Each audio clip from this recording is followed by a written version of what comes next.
Let's get started.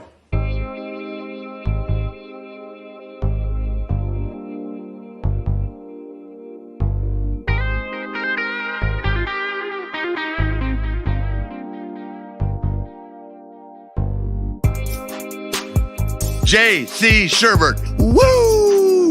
Woo! Woo! Woo!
Gentlemen, may I have your attention, please?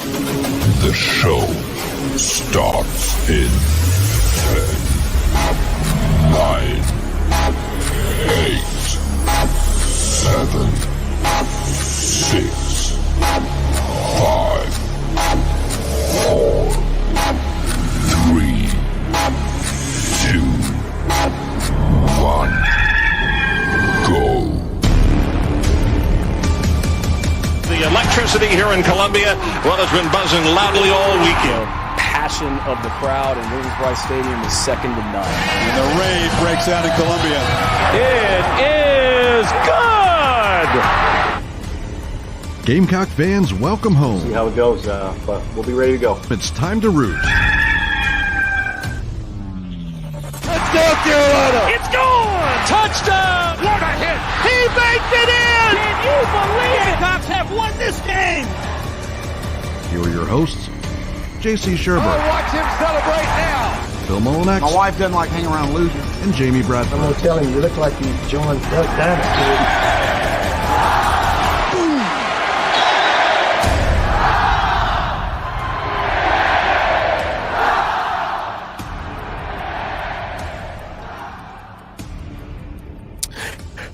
All right, greetings and good morning. Welcome aboard and welcome home. Inside the Gamecocks, the show live from the Signorama Studios and built by the Barndo Co. The barndominiumco.com is where you can go to build your dream home for as low as $160 per square foot. If you live in the Carolinas, Georgia, or in Tennessee, thebarndominiumco.com, one of the United States' award-winning and best builders. JB, JC, and Phil. JC will be in literally about 2 seconds.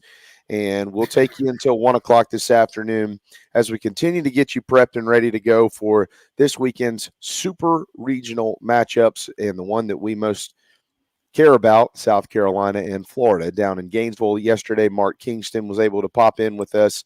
They will be departing in just about 2.5 hours. So if you're in Columbia after we get off the air, of course, at 1, head on over to Founders Park and meet them in the players' lot. It's the lot back behind the right field line on Tanner Way. And wish them good luck as they head down to Florida and try to get a couple of big W's and get back to somewhere that they know quite well, Omaha, Nebraska. Outside of that, there are 7 other super regionals being played this weekend. And we'll certainly have time over the next couple of days, including today, to discuss those. We have decided to kind of open today's programming back up to all of you. We were full yesterday with Coach Kingston, Mike Morgan, and Hale McGranahan. We will be full the rest of the week as well, especially on Friday. Derek Scott will join us from Gainesville, the voice of Carolina baseball, and we'll also be joined by Stuart Lake back in Columbia, and it will be heavy, heavy, heavy Gators and Gamecocks Super Regional. So if you've got questions and things like that pertaining to not just the Super Regional, but anything else South Carolina related or beyond, we'll definitely get into some golf today because we were all taken for a major ride yesterday in the golf world with the news of the merger between LIV and the PGA and pretty much everybody else. With that said, though, get these guys into Savage CG Boys TTV. If you don't like the intro, don't watch it. Or get your own show and create your own intro. Yeah, we got about tune in at 11:05. Yeah. If it bothers you, there's about 50 combined years of media experience here and hard work. So, if you got the equipment down there in mommy's basement, have at it, big boy. You do whatever you feel like you need to do to create your own little Twitter show, and you go out and do what you want to do. But we will be just fine here with the things that we do pretty damn well. With that said, JC and Phil, how are you? Yeah, I want to add this because it's got obviously technical end of things has not been kind to me this morning. We do what's called the scroll. That's not like we're not idiots. There's not 2 intros to the show. The first part of it, and I'll explain this, is called the scroll. And what we do, we have that. It's kind of like when you go to the movies before the previews, like you see those ads for the realtor or whatever. And hey, be kind, cut off your cell phone, that kind of thing. Because we start the stream before the time of the show so people can get in. Like you notice Krager's in here sometimes 15 minutes early. And so the scroll is just for you guys to get in. It's not, it's not even on like the podcast version. We don't even have it. So I think you're probably confusing that with that. And, it's not criticism if it's wrong. That's not constructive criticism. That wasn't criticism. That's just idiocy. You don't know what you're talking about. You don't know what you're watching. And so hopefully that explains it. I mean, our intro is short. And, don't play that game. We'll get rid of it. We have to do the scroll because that gets everybody in the house, right? And so you don't just start a show because you're streaming on YouTube and YouTube just says, boom, there you go. We want you guys to catch the top of the show, obviously. And so that's why we have that little intro. But I'm sure with someone that's, but no, it's long but overkill. It's not wrong. Yeah, it is because you don't know what it is. You're calling the whole damn thing an intro. Okay. Yeah. And I don't want to go back and forth with you about this watch because I've never even seen you in our chat box before. I have no idea who you are. So you may be coming at it from a different, like with an agenda, which sucks too. But I'm just explaining to you something else. Our intro is about as long as yeah. Our intro is what 25, 30 seconds, something like that. But I understand if you're confusing the scroll with the intro, you're like, man, that is long. But it's not. That's not what that is. So just so you know, you're confusing the two. I would hope But whatever. That's the first time anybody's ever complained about it because they understand the difference. But I would understand if you were a new listener, why the hell do you do both those things? Well, it's to get everybody in. That's just like pre-show music, right? You go to a concert, they're playing music before they get on, so something like that. So that's the deal with it. If there's something I'm watching or listening to that I don't like it, I just don't watch and listen to it. I don't tell them they need to change it for me. So, all right, he's going. Listen, Savage. Just get him. The fact you just responded with "y'all sound butthurt," you're not listening to what I'm saying, guys. Look, give your mom her rent. Okay, don't be late. And that's enough. Okay, but that's good stuff for people to know, though, because I'm sure people. Well, I was gonna say I just Googled his handle there, and the only thing I see is stuff from Twitch. So, yeah, why don't you load up the games again and go F them up like you say on your little Twitch TV thing here, and enjoy your multiplayer games. So he does live in mom's basement. Yeah, so I mean, it's not all signs are pointing to maybe you should keep your freaking mouth shut. I could care less about people that want to criticize things. It's when you act like like that. We guess what? We also have some control over this, so we can. Mom, the meatloaf. The meatloaf. What's she doing? Meatloaf. Yeah. Somebody said. Anyway, come on. Anyway. All right. So Clint has a recruiting question. Like Cameron McKell and Tony Morrell had an article on thebigspur.com about him today. I hate to say it like this. It's going to kind of depend on, does Georgia push?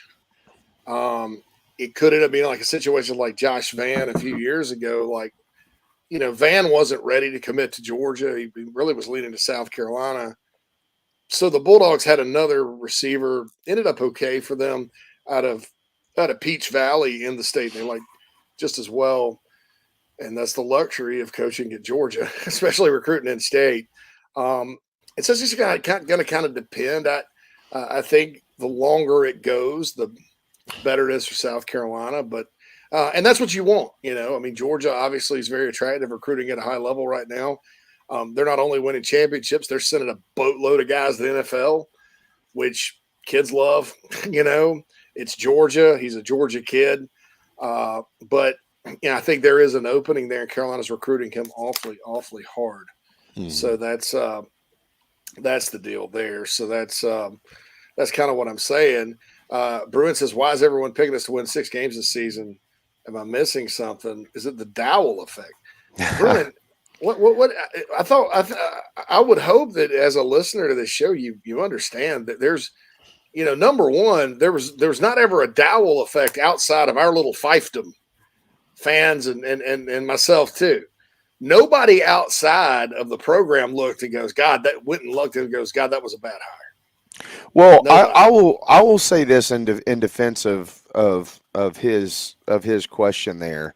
I'm not saying that you're wrong. That's not what I'm saying. I'm saying a lot of the national media still doesn't really know him or understand him. Like when you talk about coaches, when you talk about players, people in football, they understand Dowell Loggins and they understand the hire. Nobody is saying it's going to, pass with flying colors. That's all TBD, and we understand that. But I do think that there are national media members in his defense that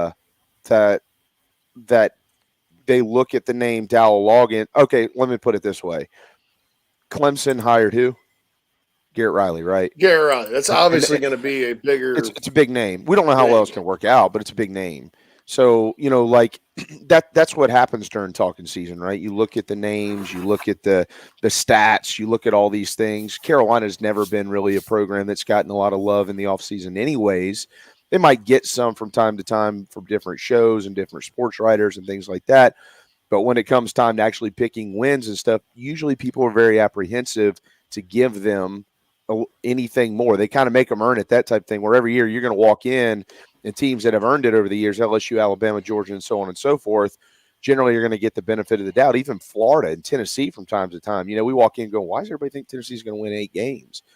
I'm not saying this season specifically. I'm just saying in the past.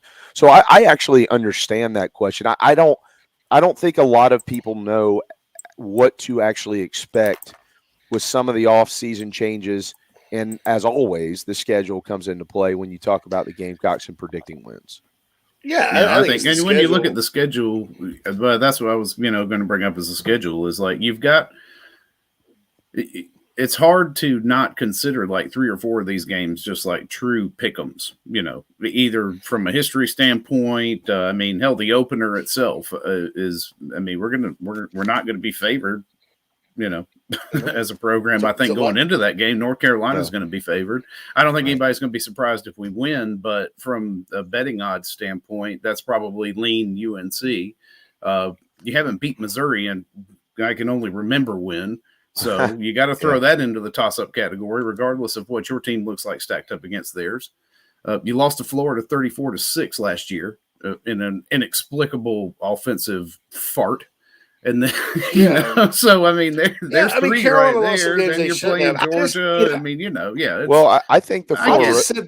Phil, I think to your point too. I think the 4 road games, like you immediately circle those as.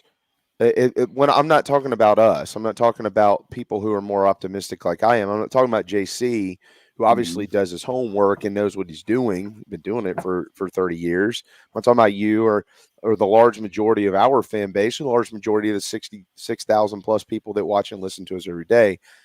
But to his point, Bruin, and we got to get his name, even if he doesn't want to say it publicly. Maybe you can send us a message so we know your name, because he's got a point. When you look at it nationally, they only go on there's only so many Phil Steels out there, right? And so they look at it from a little bit apprehensive.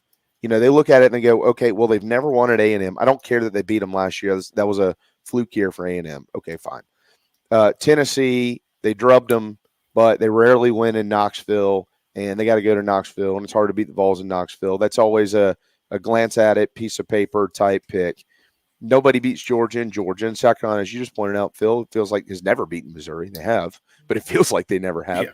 And then you've got all these other things going on, the neutral site with North Carolina, you got Clemson, and so on and so forth. And so, I get it when national folks look at Carolina, they look at the schedule, they look at a new OC, and they look at all these things. A lot of folks still don't really know what to think of Spencer Rattler, regardless of how he finished the year. They look at the names that transferred out and not the names that transferred in. And then they immediately settle on that 6 or 6.5 number. I personally am okay with it. I would, and I'm sure Shane Beamer actually is too, behind the scenes. So I get it. I understand it. Yeah. I do too. I just, like with the Dowell Loggins thing specifically, the problem is you had a fan base that completely revolted for 2 weeks about it. That was embarrassing. And then like this misinformation about SEC Mike, who we love and respect and care about and appreciate. He said Beamer just settled. That was not true. Right. And so, I said from the start with Dowell Loggins, and I've said it, the more I hear about him, the better I like him. The more I hear about it from inside the program, the better I like him. Me too. Agreed. It's, but I've never seen him call a play. So I felt, well, we've seen him call plays. We just didn't know it was him. But, no, I'm talking about the NFL. In the NFL, yeah. But, NFL is a different, same sport, different game. But I said at the time, it's an unknown hire. It's not a bad hire, right? I mean, a bad hire to me is a guy, you go like So, do this. I know Nick Saban loves Kevin Steele, but if he's really giving the defense over to Kevin Steele, that's a bad hire because Kevin Steele has had a few years of being a good defensive coordinator on his own. And I think Saban's taking the defense back over, and they're kind of on the same page. But, I never thought Kevin Steele was I would never go, oh, that's a home run hire. You know what I'm saying? JC, that's me. You've been a part in and out of national media for the large majority of your professional career, right? With Rivals and 24/7 and ESPN and so on and so forth. Okay. So you know how their minds work. In the offseason, Clemson hires Dowell Loggins, South Carolina hires Garrett Riley. What's everybody saying? Same thing. Clemson made the better hire, right? Yeah. No. It's a bigger name. I think it's. I think the narrative is flipped. I think the narrative is flipped. I think that they're looking at Dabo Sweeney and saying, okay, well, last year was a chink in the armor. Look how they finished. Now they've hired another OC who's never proven it. They just got rid of one. Now they've hired another one that's never proven it. South Carolina hired the best OC in the country. They're on the up and up. See, that's the narrative. That's what these guys bring. That. I'm just, see what I'm saying? That's why but I think the narrative is very overstated, and I think that as far as the fans go here, I think Craig mentions he wanted a big name or proven OC. The word proven around here is poison, because far too often, and I understand it because of the history of the program, there hasn't been a ton of unproven coaches come in here as head coaches and do well. And these days we treat the running backs coach like he's the damn head coach. I mean, it's important, right? It used to not be that important. Now it's important, really important. And so I understand that. But look, at some point, this program in all sports has to go get their own guy, and that guy has to have success here. You can't just go off of what happened somewhere else. And I think it's a bad problem at South Carolina in general. Everybody's wanting the big name that's done something somewhere else. Why? Is it like the guarantee on the box and Tommy Boy? Is it calling to you at night? Is it giving you comfort? I love big name hires just as much as the next person if they're legit. Now, if they're just a name, no. And look, I'll say this. I say this knowing, you guys know I know what a disaster Marcus Satterfield was. Okay? But everybody makes a bad hire every now and then. The idea is that you fix it, right? Steve Spurrier fixed it. His first D coordinator lasted 6 games at Carolina, and he got demoted. The next thing you know, Tyrone Nix, hey, go. Why don't you go take the Ole Miss job? Okay. The next guy lasted 30 days, Brian Van Gorder, and Carolina dodged a bullet. Raise your hand if you were more excited about Ellis Johnson coming back than Brian Van Gorder. At the time, Van Gorder was like, man, he was dominant at Georgia, just got done with the NFL, was linebackers coach. He was the man. Ellis was kind of a journeyman. Oh, he was a high school coach in this state. Who ended up being the better coordinator? Things just work out that way. And I think South Carolina in general, if you look beyond the head coach, look at the Steve Spurrier era, his best staff had no names on it. G.A. Mangus was not a name. Jay Graham, the only thing you knew about him is he played at Tennessee. He came from Miami of Ohio. Ellis Johnson, I just explained that. Lorenzo Ward, pretty good rep as a DB's coach, but kind of a journeyman. All those, Eric Wolford, who had heard of him? He's at Illinois. When he came in, Sean Elliott, people raised holy hell that they went and got the App State offensive line coach. Look at what he did during that run. I'm just saying that, sometimes in this sport and in sports in general, it's better to get your own guy, and I'll bring up the Florida Gators, the guys that have won national championships there in 3 major men's sports. And I will discount the Urban Meyer era right now because it was already built when he got there. Who got there? Well, he hired the Duke head coach, who just happened to be an alum.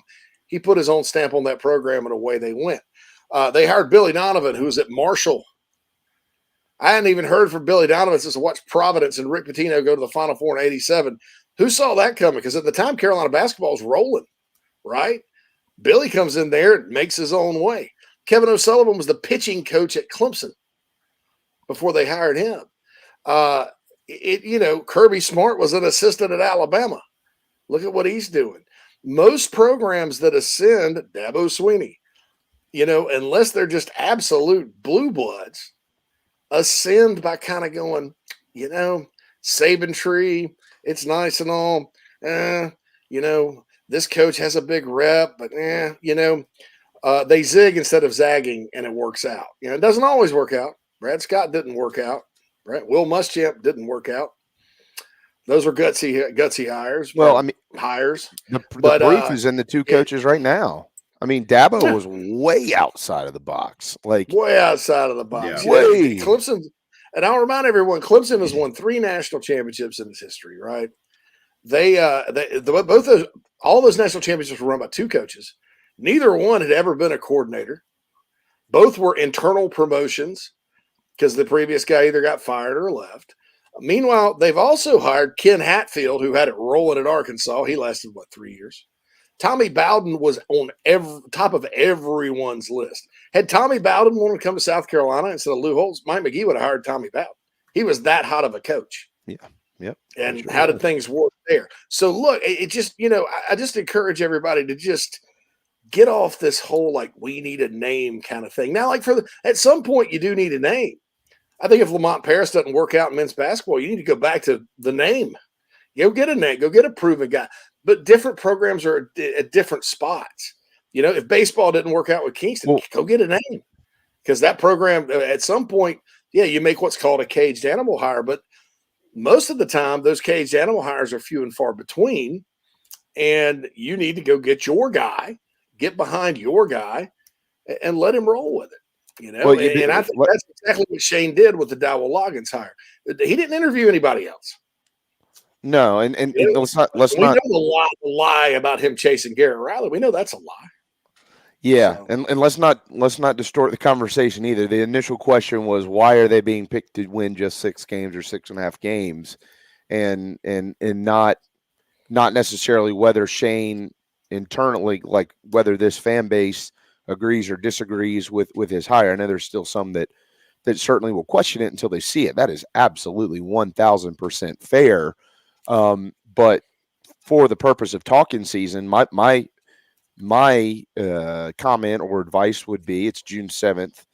Get ready for 2.5 months of 6.5 win type predictions.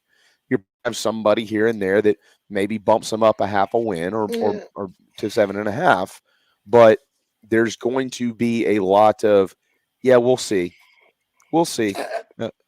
And I'd still be surprised if they weren't picked 3rd in the East behind Tennessee and Georgia. I mean, that at media days, I kind of think that's where they'll end up, just because there as many questions as the Gamecocks have. Missouri's got questions. Tennessee's got questions. I do agree with SEC Mike. For the 2nd straight year, he thinks Missouri may be better than people think. I do think they have some pretty good transfers that if they play up to their potential, if they can find a quarterback, they'll be better than people think. Xavier mentioned Mike Bobo. I'll say this, man. Bobo didn't have a quarterback and he had 1 receiver. I thought he did a fantastic job that year because, you got to have players. I did if you don't have dudes, you're gonna really struggle. I mean, Steve Spurrier's first offense at South Carolina in 2005. I mean, how many times at 14-10, 13-9, 16-15 type games the Gamecocks played that year? So I thought Mike Bobo did a fantastic job. If fans should have any criticism of him at all, it should probably be how he left. Yeah, because exactly. I understand why people got mad about that. But anyway, to Xavier's point too, I actually don't disagree with that. I remember being in the season, and that we got to remember everything that happened that year. That was a very difficult year with what everybody had gone through with the summer stuff, the COVID stuff. And I remember being less than impressed early on, but as the season went along and utilizing contacts, JC, much like you did, we started to discover that they literally had nothing on offense, nothing. And he knew that. He knew he had guys up front who could play, and he knew he had a running back that he really liked, and that's all they could do. And so it took some learning on the job, so to speak, to really appreciate it. And then as time went along and you find out more and more and more that was going on in that program, boy, did I appreciate what he actually was able to put together. They just couldn't stop anybody on defense. And offensively, they did the most that they could with 100. And they had a ton of NFL guys on that defense too. So that was that was weird. That was a weird year for everybody. But I mean, basically you had, Colin Hill, who was, there were some days he was okay and some days he was awful. And he got awful pretty quick after that Auburn game. But you had 1 receiver in Shi Smith. You had Nick Muse. Xavier Legette was the number 2 receiver. So Xavier Legette was the number 2 receiver on that team. And I'll never forget this. It's the damnedest thing I've ever seen. Xavier Legette all of a sudden stops playing, and I thought it was just because, maybe he's just not ready or not that good because he's still young, whatever. But Bobo gets the job, interim coach. Oh, yeah, we love Xavier, but unfortunately he's been injured since the Vanderbilt game and out for the year. Since game 2, yeah. But Jim just never talked about it, dude. I mean, so anyway, I think and John mentions it's important for the Gamecocks to show consistency this year, and I think so. I think that's kind of what I'm looking at, because here's the bottom line, folks. South Carolina went 8-4 in the regular season. 3 of their losses in the conference were to teams that finished 6-6, 6-6, 6-6. 2 of those finished 6-7. Arkansas, thanks to Kansas completely collapsing on defense, finished 7-6. Yeah. Okay. Gamecocks were obviously better than a 500 team when you look at the whole body of work. You can't lose those games, but I have a feeling why they lost a lot of those games. And I think that a lot of those things will be cleaned up this year. Now, they did lose some people. So, personnel, players, so that the players that's a question. But, South Carolina, you think about those 3 games, and in hindsight, it's always 2020. But you think about those 3 games, guys. South Carolina wins those 3 games. They finish 11-1 and 7-1 and go to the college football playoff. Yeah. So they were 3 wins away from 3 very average as grits SEC football teams from going to the playoff. So, yeah, consistency is important. Beamer's got to clean that up. 2021 was a bit inconsistent if you think about it. So that is a good next step. You're absolutely right there, John. No doubt about it. You got to beat the teams you're supposed to beat, and then you got to beat somebody you're not supposed to beat, and that's how you get good in this sport. So hopefully they can do that this year in 2023. We do need to step aside for a timeout. It is 11:30, halfway through hour number 1. We are teed up by travelingcountryclub.com. It's the coolest club in the Carolinas. They probably wouldn't welcome that Mom's Basement guy that was in here a little earlier, but maybe if he can borrow Mom's credit card to pay for his membership. Travelingcountryclub.com, 45 golf courses in the Carolinas from the mountains to the sea. I promise you, you will be thrilled. Like Craig, I know you're a golfer. Craig, have you joined yet? What are you doing with your life? Travelingcountryclub.com. Don't forget the Plunder on Polly's coming up next month up in Polly's Island. There are 36 teams right now that are registered for that. And they can still take on a few more. So travelingcountryclub.com. Timeout. Inside the Gamecocks, the show from the Sinorama Studios. We'll be right back. Family vacations, a new car, a new boat, all cost money, but you don't necessarily have to make more to afford any of that if you can save cash that's flying out the window now. iHelp Consulting can help you finally get the kids to Disney World, upgrade the minivan, or drop that new boat in the water next summer. Let Daniel and iHelp Consulting consult with you. No fees, just savings. You pay them a percentage of those savings. Save on essential services, credit card fees, you name it. Let them find it. These folks are incredible. iHelpConsulting.com. How can I help you? Just as your State Farm agent combines good neighbor service with surprisingly great rates, you can combine your home, auto, life, or small business insurance with Tony Pope State Farm Insurance today. And guess what you'll get? That's right, even more good neighbor service with surprisingly great rates. In fact, Tony Pope State Farm is your go-to agent anywhere in South Carolina, North Carolina, or Georgia for the service you deserve at the price you want. So try combining your home, life, auto, and or small business insurance today.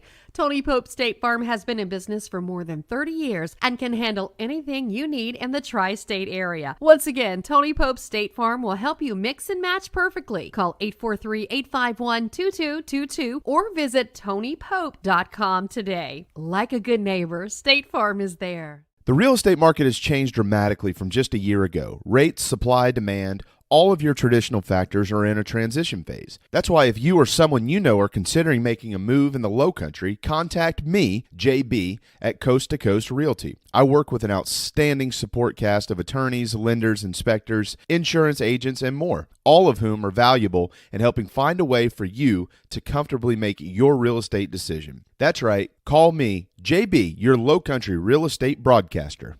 Building your dream home is often just that, a dream. And sometimes a nightmare. But at the Barndo Company, they commit to quality and build without sacrifice. Customization, open floor plans, limitless flooring options, maintenance-free and easy installation perks, and affordability are just a few reasons why they've been named one of the best builders in the U.S. Believe in your dreams. Visit thebarndominiumco.com. That's thebarndominiumco.com. The Barndo Company. Gamecock owned. Gamecock operated. Traveling to cheer on the Gamecocks? Reserve your hotel stay with Fan Plans. Your booking supports Inside the Gamecocks and the Big Spur, plus you still earn your hotel loyalty points. Visit fanplans.com/Inside the Gamecocks. What's up, Gamecock Nation? This is Jakar Moore from the DMV, and you are listening to the show.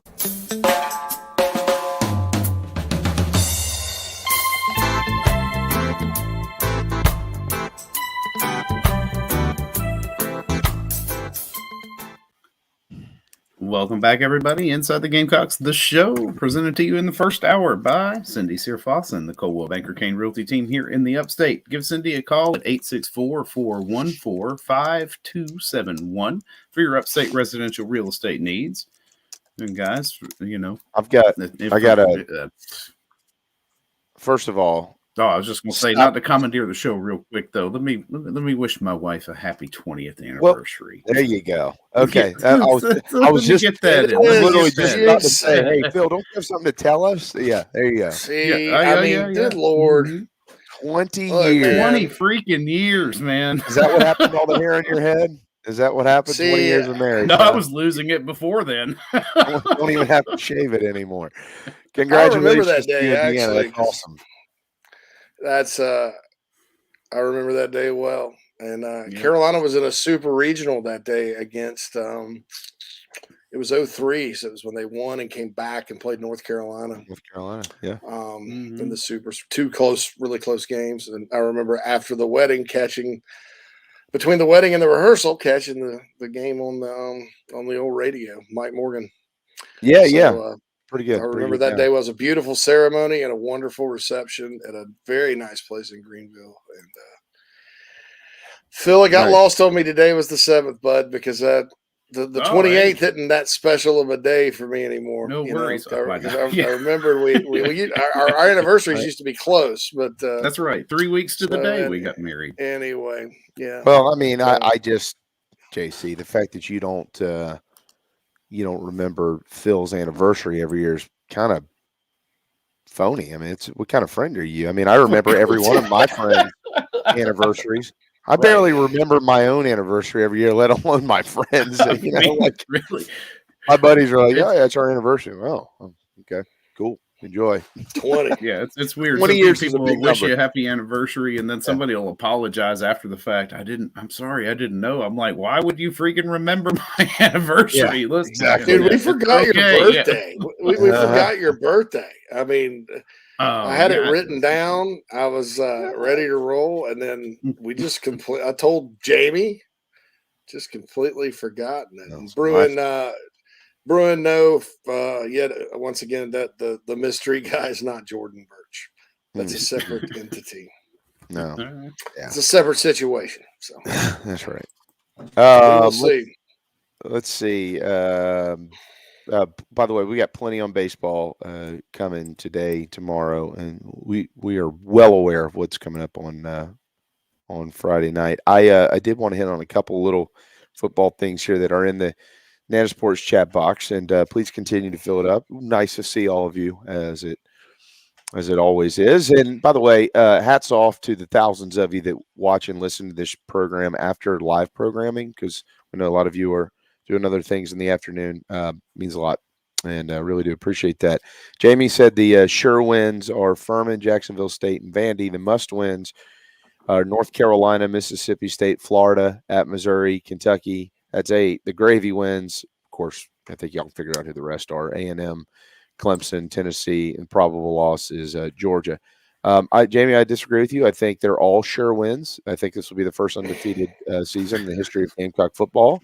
And they will win every game by at least 40 points. So there's certain ones with the schedule change upcoming here in 2024 that I just want. I want desperately because you don't know, you're not going to be able to play them consistently again. Missouri being at the top of that list, and the Florida game, we have got to get some revenge. That's the one game I've got circled for revenge, Well, that game was such a cluster, man. I mean really, it just asinine the way it played out. You score one touchdown from special teams.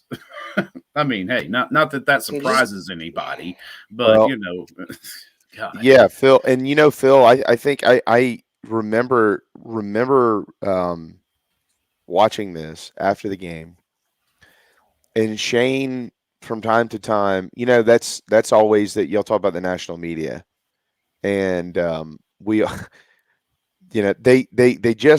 they know what Kirby Smart's cat's name is, but at South Carolina, they literally only come in here with like a couple of bullet points. Well, you beat Tennessee and Clemson last year. Everybody asks Shane the same questions over and over. And I remember, and still to this day, Shane always says, I told our guys after we got beat by Florida, Phil, you remember this? After we got beat at Florida, I told him we have a damn good football team. And I remember when he said that publicly, I think he said it in the press conference in the Swamp, and people were like, not sure that he's watching the same football team that we've been watching because they're awful. And then they come back and they hang 63 on Tennessee, and then 31 on Clemson, and people are going, wow, well, maybe he was right. Maybe they do have a good. They did just have a bad day. It's amazing that some of these coaches actually know more than the fans and the media and things like that. You'd think that they're around their team every day. But I remember that moment when he said, this is a really good football team. We had a bad day. Yeah. And just inexplicably, and now you need to, take it back this year and go have a good day against them. Yeah. Because you don't know when you're going to play. It'll be another 2 years potentially to play them again. It's like all of these traditional, we'll get them next year opportunities are not going to be there moving forward. Well, and I wonder too, like after that game, like how much JC, like, put yourself in Shane's shoes for a second. Did he, and if he did, how badly did he want to stand up there and say, guys, we looked like crap today because my offensive coordinator is in the toilet. That's why. But he couldn't do it. I don't know. I don't want to put words in his mouth. Well, his actions, Missouri, I think, speak that. Yeah. Go ahead and say it. Mm-hmm. The Florida and Missouri. So number one here's the bottom line. I can hang this on. I'm gonna hang it on Mark Satterfield a little bit, but South Carolina's got to play better on defense this year. I'm just going to be honest. I think that they have to. Obviously, there's the stopping the run part of it. Very few times this year were they able to do it, or last year were they able to do it. Against Kentucky, that was probably one of their better games. A lot of it, to me, has to do with not necessarily coaching's part of it, but it's also speed on defensive team speed. They need to continue to work on that, especially with the front seven. I also think that the defensive staff needs to start making adjustments before halftime. Because if you think about it, South Carolina was significantly better in most games, not all, in the second half stopping the run than the first, especially when teams were gutting them. I mean, Florida gutted the out of them the first half down in Gainesville. Florida didn't go all that far second half. Same with Missouri. South Carolina kind of pretty much shut them down. But you can't depend on turnovers all the time. And this, bless them. You don't think going from 2021 to 2022, well, they got a lot of turnovers in 21. 2022, maybe the ball bounces the other way. It didn't. As the year went on, South Carolina was good again at forcing turnovers and really did a great job. I mean, 2 pick sixes in the bowl game, or you're not even in it. But I think that there's some things to clean up on that side of the ball. And when you look at the schedule this year, they play a lot of really good offenses. They're going up, especially first month of the season. So I think that needs to happen. I think number 2, as it relates to Marcus Satterfield, his problem was he reinvented this is fundamental, and Jamie's heard it. he reinvented the wheel, tried to reinvent the wheel every week. Okay. And to all of us, okay, so there's a difference between you go back and look at Steve Spurrier. The reason why his wife has blocked everybody on Twitter. Yeah, you go back and look at Steve Spurrier at Carolina. His offense week to week always looked different. Like formationally, that's why he got so mad when somebody was taping his scrimmage, because he reps all those plays like 17 plays out of 50 different formations. And so the defense aligns a certain way based on formation and motion. He uses motion and all that. And it's very hard to stop when he's sitting there dialing up the same plays he's called over and over again. Marcus Satterfield would literally reinvent the playbook. In other words, the Spurrier, it may be steamers out of 5 wide, or steamers out of 11 personnel, or steamers with 3 tight ends. Spurrier used that before, but it's still steamers. Satterfield was like, oh no, it's completely different personnel grouping, completely different formation. It was overwhelming. And when he laid back and kind of let it rip against Vandy, you thought, hey, I think, and I said this, JV said it too, going into Florida, well, they kind of run offense like they did against Vandy. They're on something. He didn't. He reverted back. And the last 2 games of the season, he wasn't allowed to revert back. And I think it's sad and this is why he didn't do a good job, because when I'm sitting here pointing this out, when Jamie's pointing it out, when fans are pointing it out, and every other coach, player, you name it in the program knows it, then it's true. And it's obvious. And that was it. Yeah. So it was tough. So I think Dave's right. I think defensively there's work to be done from the coaching standpoint as far as adjusting earlier, getting off to better starts. And I think offensively, if the offense is not good this year, it won't be for the same reasons. Now, I'm not saying Dowell Loggins good, bad, or indifferent, but it won't be for the reasons like last year where the kids were just the last 2 where they're just massively confused. I mean, over and over. And then he had no concept of, if you can't line up and run the ball on somebody, how to work around that until the Tennessee and Clemson game. Carolina they rushed for 126 against Tennessee. That's respectable. Especially considering Tennessee sells out to stop the run with their defense. And then they went 55 against Clemson, less than that against Notre Dame. Now, Notre Dame, it became a problem. But, good offensive coordinators aren't necessarily these guys that go in there with this great grand plan and, you can't stop it or whatever. Steve Spurrier included, they're ones that can adjust and go, okay, and they counter you. Like, oh, what are they doing? Okay, well, here's what we're going to do. The biggest warning sign to me was Clemson 2021, when they went out there against Auburn and were able to run it pretty well against Derek Mason's defense, which every other school in the country was able to do. And then they're facing Brent Venables and their big plan, or Satterfield's big plan, let's just do what we did against Auburn. You don't think Brent sat there and watched that film? And Brent's a completely different style of defense too. He's going to send people he's going to blitz the run over and over and over. You have to know that, and I don't give a crap if he liked Jason Brown or not. That was his quarterback. You design a game plan around him. So anyway, that's my thing right there. I'm real fired up today because I deleted my link to get in here this morning. And my headphones are running out of batteries. And our pets' heads are falling off. Heads are falling off. Okay, kill him. All right, we do have to kill this segment though because it's time for a break. 11:48. A really interesting question posed in the Nana Sports chat box a few minutes ago. I think all 3 of us have a response to that. We'll give those to you when we return on Inside the Gamecocks, the show powered by Electric Bikes of Charleston. I don't know who you are.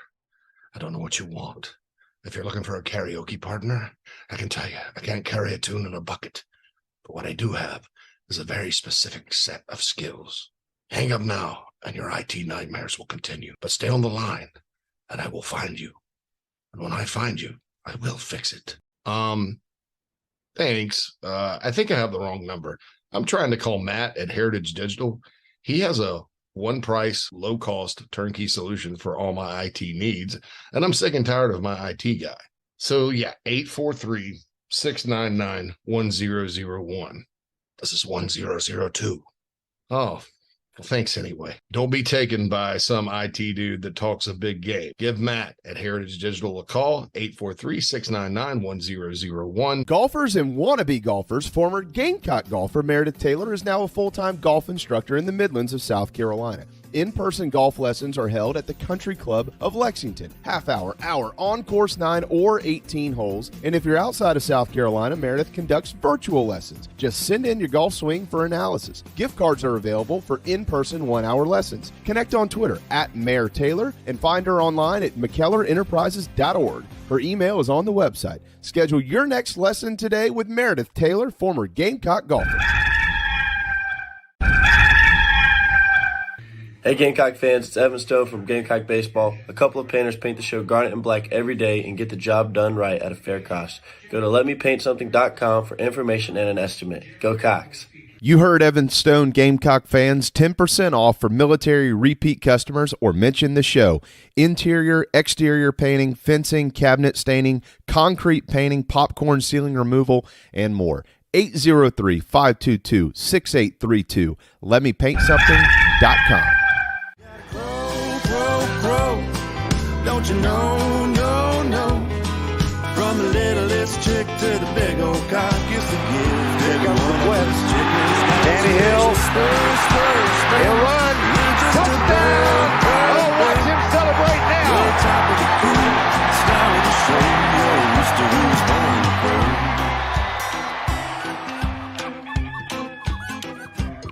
go. Well, I bet you wonder when you win a lot.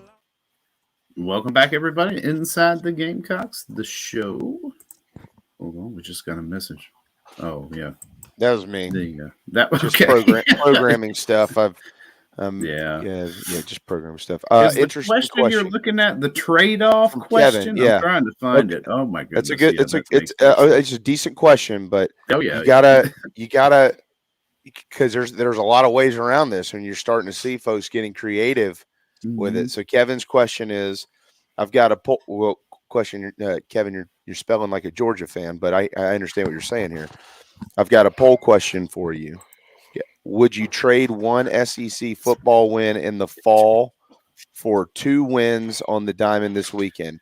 First of all, let me just answer the question to be fair instead of trying to be complicated. 100%. No doubt in my mind. If I could pick the win, I'll cough up the one at A&M. Whatever. That's fine. I hate Georgia too much to ever cough that up. I don't care how good they are. And we know the rest. We've already talked it to death. But if you want to add context to it, like everybody was saying, is that the difference? People are saying 7-4, 8-3. I think you might have a different response if you said that one win's going to get you to bowl eligibility, or that one win's going to win you the SEC East or something like that. So there's a lot of ways you could take it. But the question itself on its face, yes. To go to Omaha, absolutely. Kevin, I was just picking on you, by the way. It depends on the I guess, yeah, it really does depend on the opponent. That's how I would frame it. Either that, I think in the situation, this is 2 wins to go to Omaha. I think it should be phrased more along the lines of: would you give up a win to win the SEC East versus 2 wins this weekend to go to Omaha? Now that's a question. I think everybody's going to take football probably. Yeah, I think we'd probably say SEC East. I think I would too, especially being the last year of the East West set up. Or would you forfeit there? you win the East, Phil, but you forfeit a. We need to get JC some help because he's having a rough time today. He switched. Yeah, okay. I had to plug him in again. Do you forfeit a win over Clemson in lieu of winning 2 this weekend to go to Omaha? Oh, boys, I'm going to have to dissent. I'm good. I don't know, man, because here's the thing. Like, it's tough. Baseball feels so good right now. It's making me feel so good right now. And it's been so long since we felt so good watching baseball like this. It's like, man, I'm just so happy it's back. And, Vegas thinks we're only going to win 6 games this year, so so be it. Have you seen these recruiting classes we're stacking up here? Hey, we're going to come back. We're coming back. Yeah. SEC football so good. Man, I know it's tough for me, but I'm going to dissent and go with no. Every SEC football loss is costly. That's right. You look through the history of the program. How many years? Oh, if they'd have just beat this team or that just one beat game, that team. yeah. If they just done this. I just went through a scenario where South Carolina's in the daggum playoff last year. If they'd have beaten 3 average teams. They're all costly. I love this baseball program. I will not be happy when this ride ends. This is the first year in a long time where I'm like really, familiar with all the players. I'm kind of like Randy Quaid from Major League 2 at the end, where he gets excited again. I understand this baseball program does need to get back to Omaha sooner rather than later. But those football wins can you just think about, if it's an SEC game, which one do you want to give up? Because they all are big. You want to give up Vandy? Sure. I don't particularly want to see that streak come to an end. Yeah, just Vandy. They'll beat them another 14 after that one. But you're going to lose once every 30 years, JC. It's going to happen. Yeah. And you think about this too. I'll take it back to 2019. Yes, it sucked bad to lose to North Carolina and App State that year, and that's what caused them to go 4-8. But to me, the embarrassing one, the really bad one was at Missouri. Carolina had beaten Missouri pretty good every time they played them. That was not a great Missouri team, despite the national media thinking Kelly Bryant somehow was going to win a national championship there. Carolina throws a 100-yard pick six. Bill and I actually were at a fall wedding that day, which made it suck worse. And I, you just look at that. So the other loss that year that they killed at Florida. You had Florida on the ropes. You had a terrible call. You're about to beat 2 top 10 teams back to back. They're just so valuable. I'd have a hard time. And baseball will always be back. This program's been, despite the last 10 years being, okay, well, they go to the Super 60% of the time instead of 90 or 80. This is a program that's on solid foundation. Football wins are just in the SEC are just so valuable. I know that's probably not a popular opinion, but that I probably wouldn't trade any of the 8 for this weekend. And I say that being honest and saying that I will be emotional when this baseball team ends its season. Hopefully that's in Omaha. Yeah. Here's the good news. However it ends. Yeah. It was just a run-of-the-mill question. It really doesn't matter. Oh, I know. It's fun to discuss. It's fun to it's definitely a good thought-provoking thing. Yeah. Mm-hmm. It's such an easy thing to ask questions like this until you bring context to the question, because in the college football expanded playoff era, one SEC loss might not cost you anything. Actually, it might help you in some instances. When you look at it down the road, as Kirby Smart pointed out, wait a second. You don't have to win the SEC championship. Matter of fact, you could go to the SEC championship and lose and not be in the playoff versus not playing in it and be in the playoff at some point in time here in the future. There's a possibility that doesn't happen. It's going to be interesting to see how these guys are talking at the end of that. At the end of the end of 2024 season, the ones that are all like strength of schedule. You're only going to play 8 games as opposed to 9, so your schedule's weak. And then you're going to end up with a team. There's going to be a team with one weird loss there that they're all going to be like, well, it was only one loss.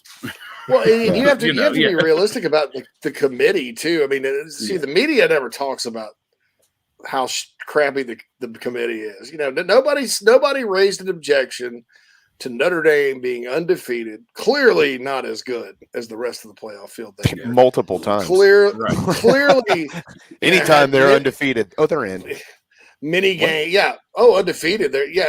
And that, as long as the committee has that old school mentality, wins are valuable. And they're not going to, and you're about to go to one big division or non-divisional play. Well, 3 losses and your losses to the top 3 teams, you're not getting in over an 11-1 Clemson team, or a 10-2 Clemson team for that matter. Yeah. Even though their strength of schedule is going to be way late, until they have some metrics and stuff. I don't think it. So it is going to be interesting. And the people that sit there and cry. I mean, I read something today. Fear is driving the SEC to not expand to 9 games. And I'm like, no, it's actually money, brothers. It's called money. And when they expand to 9, look, you've got so many games scheduled in advance right now. They've got you so wrapped around their finger. Yeah, exactly. It's another thing that drives me crazy sometimes about fans. Sometimes fans will they look at the schedule for this year, and I'm just using South Carolina as an example. Why did Beamer and Tanner schedule North Carolina? They didn't. Yeah, Steve Spurrier and Eric Hyman did because it's so far in advance. So it's going to be a cluster and cost a significant amount of money for these schools to buy out some of these non-conference games, cancel them, but to make room for it. So why go through that right now when there's no financial upside? And that's all it is. And this is this just speaks, I think, in my opinion, to the SEC and what good of a partner they are. Because they're not. They could have select and put people that they can't afford right now, but they're going to give them a couple of years, in my opinion, to get their stuff together and then come back with a strong schedule. Yeah, they're either way. I like I don't know. I like the North Carolina matchup. I would never complain about something like that. The only game that I see in the future upcoming, or the one that we still, I guess, have some sort of loose obligation to, is the App State visit. Yeah, that's they're 30s. They're going to get out of that. Look, the App State folks that think they're going to show up in Boone, not wrong. I promise you, at some point in time, that will be canceled. They will not be going to Boone, North Carolina, and you can absolutely wave the black and gold flag you've got and say, well, it's because they're scared. Maybe. That game is not worth playing. That is a tip of the cap to your program and a kick in the rear end for beating them in Williams-Brice a couple of years ago. Hope you enjoyed it. You're not going to get the money from us coming up there. That's for sure. All right, we got to go. Hour 1 is in the books. We've got some baseball to get into. Did have a question earlier about some eligibility, so we'll try to answer that when we return as well and tee up your questions for this weekend's Super Regional. Not sure that Coach Kingston is going to release a starting rotation today. Might be surprised, but probably won't at this point in time. But we will certainly see. Hang tight. Inside the Gamecocks, the show built by the Barndominium Co. The BarndominiumCo.com, one of the U.S.'s best builders. We'll be right back. What's up, Gamecock fans? This is Pitcher Noah Hall. If you want some delicious food for your event, I suggest visiting nanasporch.com today to find out what they all have to offer. It's really good Southern cuisine based out of Charlotte, my hometown. I hope you guys go check it out. Go Cox and go Nanas. Are you looking to buy a new home? Kevin O'Connell with Union Home Mortgage is a local mortgage expert and Gamecocks fan servicing North and South Carolina. Whether you're buying a home, building your dream home with new construction, or turning your equity into cash, UHM's world-class service will ensure you find the perfect mortgage to achieve your home ownership goals. Call Kevin at 803-906-0244 or visit UHM.com today. Union Home Mortgage is an equal housing lender. NMLS 2229, LONMLS 1772182. Electric Bikes of Charleston offers the most fun you'll ever have on 2 wheels. The home of Oventon, Velotric, Magnum Bikes, and more, they sell to consumers all across the state and offer outstanding warranties and service after the sale. Their electric bikes are equipped with 5 levels of pedal assist plus a throttle, so you can ride longer, handle the heat better, but still get great exercise. Bikes are available for all ages and sizes. Visit electricbikescharleston.com or stop into their store in Mount Pleasant if you're in the Low Country. Electric Bikes of Charleston, powering Inside the Gamecocks, the show. Hey everyone, this is Jack Mahoney from Gamecock Baseball, and Inside the Gamecocks, the show is teed up every day by travelingcountryclub.com. So if y'all love golf, make sure you guys go check out their awesome membership options, and go Cox. Welcome to travelingcountryclub.com, your modern golf club experience. Hey folks, this is Michael Manus, former Gamecock golfer, inviting you to play more golf with a membership to TravelingCountryClub.com. With over 40 courses across the Carolinas, our membership provides you with an affordable way to enjoy a club-like golf experience. From the mountains to the coast, we offer golf courses that will challenge all types of golfers, no matter your handicap level or level of play. Plus, we offer unique membership benefits not seen anywhere else as part of Traveling Country Club. In July, we're excited to bring to you the 3rd annual Plunder on Pawleys 2-day golf tournament, with rounds played at Caledonia and True Blue golf courses in the heart of Pawleys Island. Head to TravelingCountryClub.com to register for that event, and it is not exclusive to TCC members, but to become one, you can sign up and bring to life your golf game. Tee it up with Traveling Country Club, TravelingCountryClub.com, TravelingCountryClub.com, proud partners of Inside the Gamecocks, the show.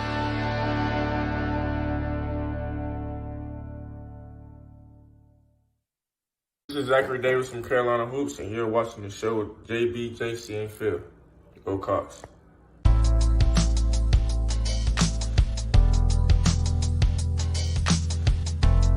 Welcome back, everybody, inside the Gamecocks, the show.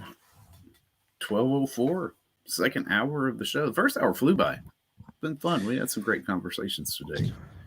Yeah, no doubt. I saw the EA thing pop up in the chat box from Cam. Yeah, it's like, so I used to love NCAA football when I did get to play it. I never had a platform that supported it, but got to play it at friends' houses, and it was fun. And I think they should bring it back. But I don't know. You got to figure out what was the last deal they put forward? They'd give every player who consented $500 to take. Either depending, it's on average. I mean, if you get on the cover, that's obviously more. Yeah. I don't have a problem with that. I mean, how much are you gonna rake them over for on that? I know EA is going to make a ton of money, but Former Clemson offensive guard Justin Falcinelli has led the charge and told the guys not to do it. It's not enough, and he's comparing it to Madden.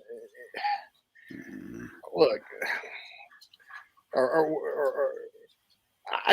NCAA is very popular. It is. I love playing it myself. It's probably the only video game I've ever really played. But it's not as popular as Madden, and it's not as popular as the NFL. I'm sorry. There are just more people that like the NFL. Thus, the prices go up. These are professional athletes, too. They get more exposure. There's less of them. There's less professional athletes. 85 guys on the roster, So they can sit there and gripe all they want. If I'm the North Texas long snapper, I'm a little pissed off because I want that $500 and want to be on the game.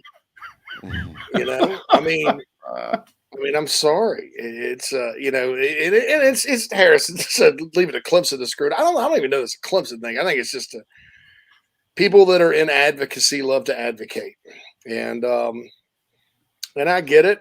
But I think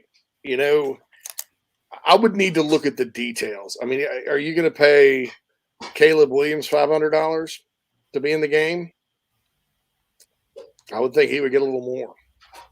But on average, it's the market. And some of these people are like screaming from the top of their lungs fair market value over and over again. Well, then when it becomes fair market value, they're astonished that the price is low. Well, it is. NIL, if you stick by the letter of the law and you take gameplay out of it and just go with marketability and value, NIL deals for college sports athletes are really, I mean, if you just went by the value, they're not. I mean, it's not. It's pocket money. Which is, I thought that's what we wanted because I thought these guys, couldn't afford a pizza and couldn't afford to go on a date. Mm-hmm. Yeah, we were sold a very sad tale. Yeah, for guys to turn around and start demanding, 6 figures to come to your school is asinine.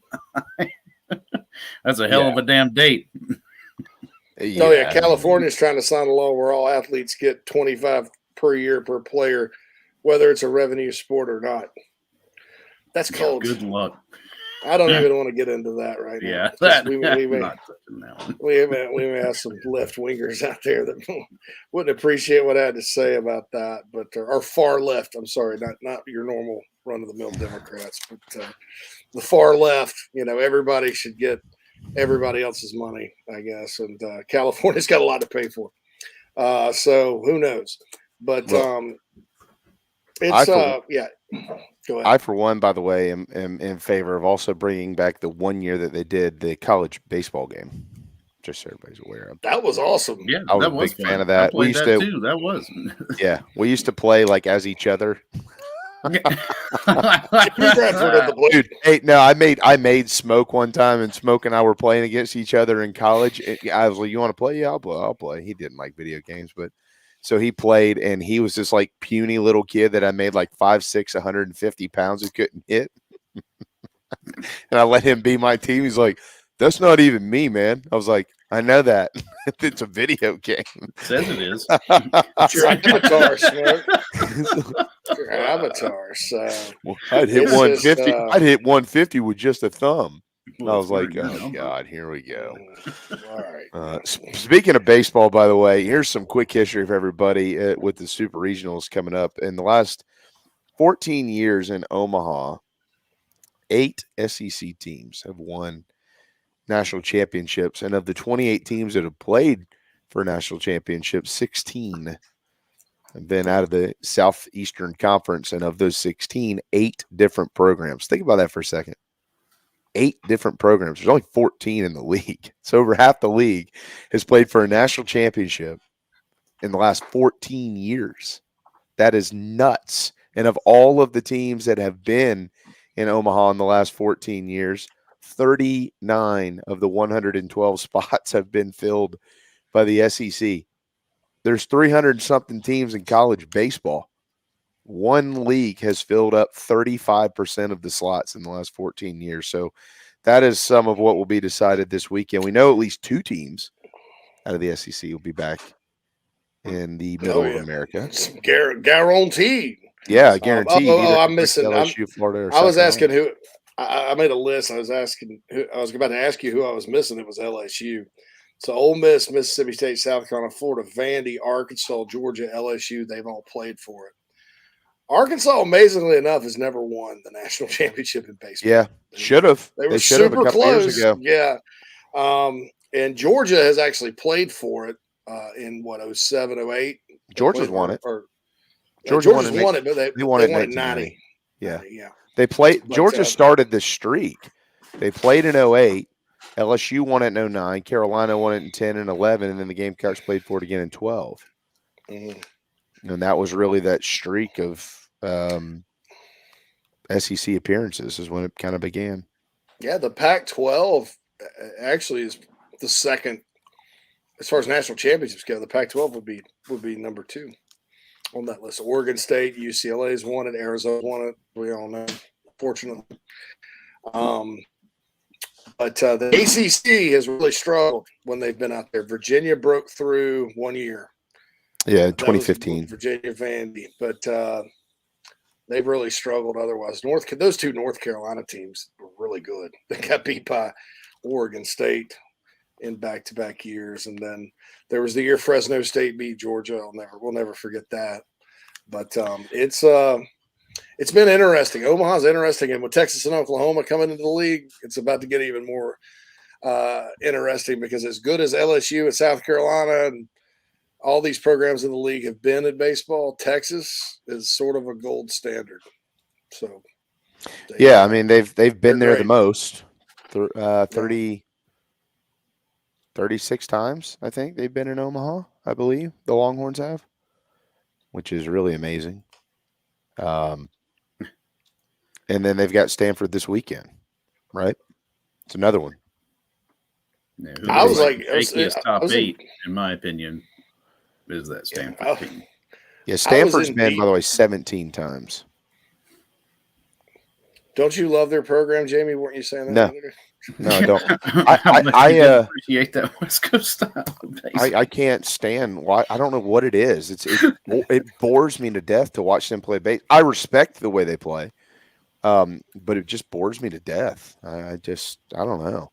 I mean, as much as I love the Super Regionals, guys, like outside of Baton Rouge this weekend and Hattiesburg, Mississippi, there's not a lot of like what I would call elite college baseball atmospheres that are hosting super regionals. No, yeah, I don't know how that Wake atmosphere is. I mean, I know they're hot right now, but I just don't think the Wake Forest anything is real. Is that the least talked about number one seed in college baseball history? No.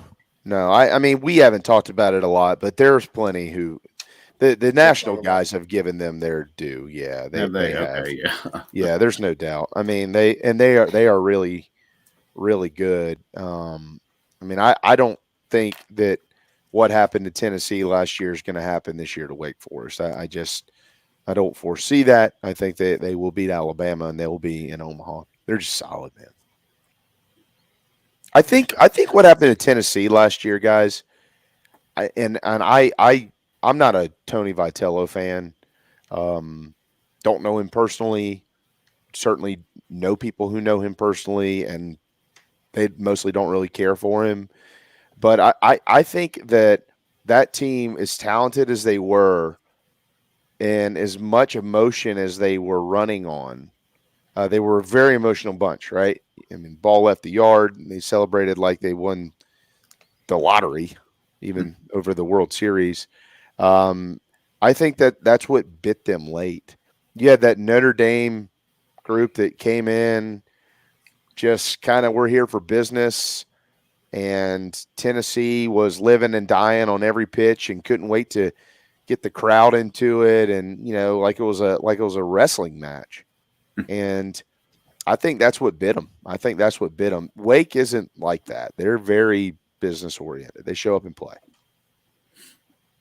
Yeah, I haven't heard very much. I mean, we're seeing very much of them, like from an outward emotional standpoint. Like you don't see these guys running on the field, very much. It's very much, it seems to me, at least from the outside looking in, like an old school kind of mentality where, they're probably hype in the dugout, but beyond that, they keep it in the box. Well, I'll say this too. They're probably one of those older teams too, right? Oh, wait, what you talking about? Wake? Yeah. They are. Yeah, they've got a bunch of. Well, I mean, look, a lot of these teams are generally this time of year. They all are. JC. I mean, like you look at the the off the radar type programs like in poor Indiana State having to go to TCU. That'll be a good atmosphere at Texas Christian. They do a great job over there. But you talk about Oral Roberts, you talk about Indiana State. You look elsewhere. I mean, a lot of these other teams have kind of been here before, but that's a lot of what you see this time of year. I mean, South Carolina's got some young guys. You're always going to have some young, talented dudes, but like the teams that nobody ever expects to be there, they're never groups that are just like young and talented. They're guys that are just older and know how to play the game. I mean, and that's kind of what Indiana State is. That's what Oral Roberts is. That's what Fresno was, and Stony Brook and Coastal. Remember when Coastal won it? I mean, all those dudes were juniors and seniors, and that's what kind of happened to them. I mean, go back to when the Citadel made it to Omaha in 1990. And I know Tony and Mac and Lemo really well, and they'll all tell you like that was an older group of guys who had a coach who let them play, but Chalport was very just play the game the right way, but he let them play, if that makes sense. And he had because he knew he could trust them, right? He had an older group of guys he knew he could trust. And like when you have that type of leadership in any sport, you got a chance. You got a chance if you got some talent and you know how to play the game the right way. And that's kind of how all these dudes are. I think that's an interesting parallel between the college setup and the baseball setup and the basketball setup. Because I mean, once you get it down to those last 16, 8-4, it's your older, more experienced teams. Typically, they may have a hot, talented kid on the team or two, but it's mostly the ones who are more experienced that have better success.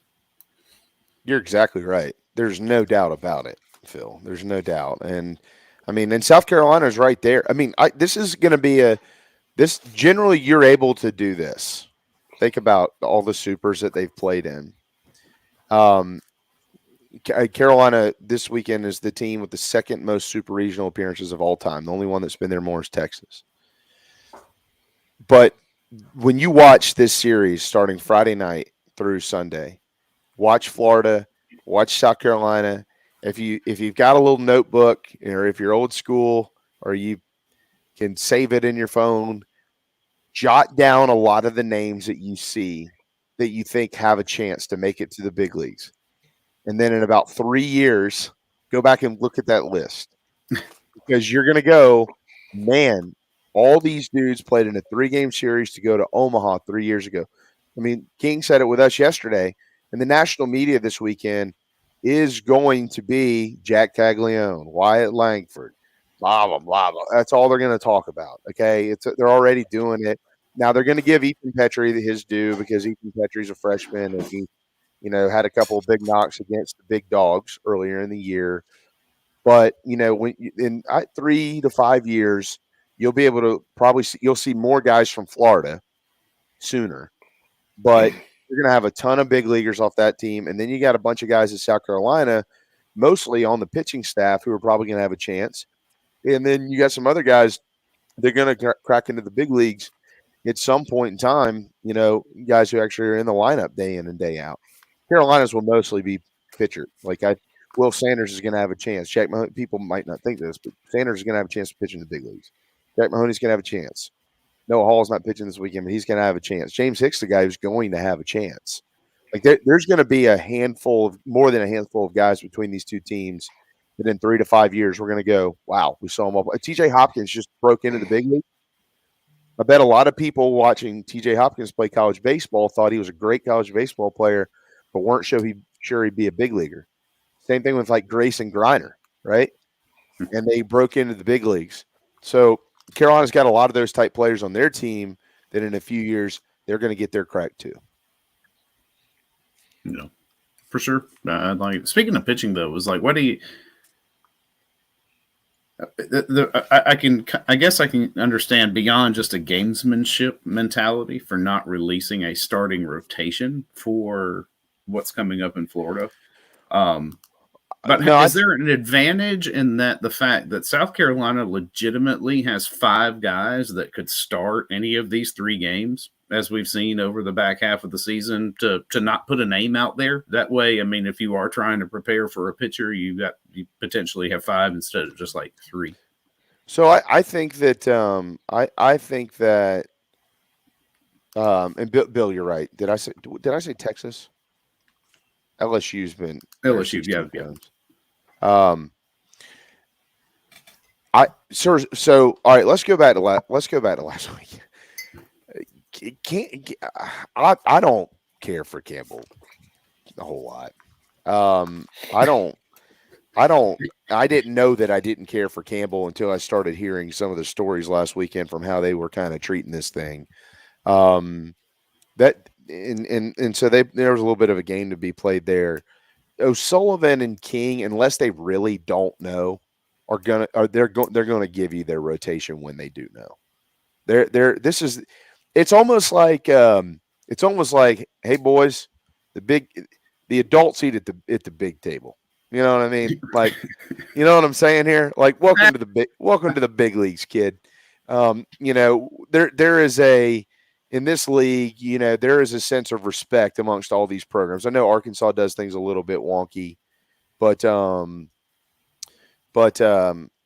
you get to this time of the year, King and Sully and those guys, they're going to tell you this is our rotation if they know that that's what their rotation is. They're not going to withhold it just out of gamesmanship, kind of like what Campbell was doing. Campbell didn't have any arms left, guys. They got proven on Sunday night. Carolina beat the crap out of them. So, they were kind of trying to, play a little game, and that game didn't work. To your point, though, Phil, I don't know how they're going to approach this weekend, but here's what I would say. If you're Coach Kingston and this staff, your plan is those 5 guys that you just mentioned, Mahoney, Hicks, Jones, Becker, Sanders, all 5 of them will pitch in the first 2 games. That's your plan. Oh, yeah, yeah. That's your plan. Because if all 5 of them pitch, and maybe you include Chris Veach in that conversation, if all 5 of those guys pitch, I would say chances are you're headed to Omaha. You've gotten a lead, and you feel like you need to go to your dude or one of your dudes. And if all 5 of those guys have pitched by the time Sunday rolls around, they're probably into game 3. It's probably over. Carolina's headed to Omaha. So that's your plan. Now, that's not saying that that's what's going to happen, but that would be the mentality I go in there with. So, if you're Coach Kingston, you probably have a pretty good idea who you're starting on Friday, and you probably have a pretty good idea who you're starting on Saturday, and Mahoney's going to be one of those guys. And then from there, Sunday's really going to be TBA based on what happens in game 1 and game 2. Yeah, you probably have 2 contingencies for whether or not you win Friday. 2 at least kind of loose plans at that point. It's like, okay, if you drop game 1, then you may want to tweak what it was you were thinking a little bit, because now you got to go win 2 in a row.